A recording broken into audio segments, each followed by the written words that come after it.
Un pain maudit rendant les gens fous dans un petit village français, avec une supposition d'implication de la CIA. Voici l'histoire du jour. En 1951, une petite ville française, Pont-Saint-Esprit, a été frappée par un événement aussi étrange que terrifiant. Des dizaines de personnes ont soudainement perdu la raison. Cet événement est resté dans l'histoire sous le nom de l'affaire du pain maudit. Tout a commencé par des hallucinations. Les habitants rapportaient voir des flammes, des monstres et même se sentir transformés en animaux.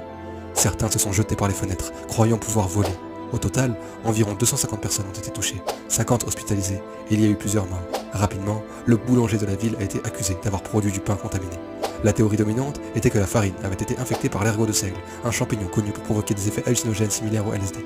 Toutefois, cette explication n'a jamais totalement satisfait les experts, car aucune trace d'ergot de seigle n'a été retrouvée ni dans le pain, ni dans la farine analysée par les laboratoires. Des décennies plus tard, une nouvelle théorie a émergé.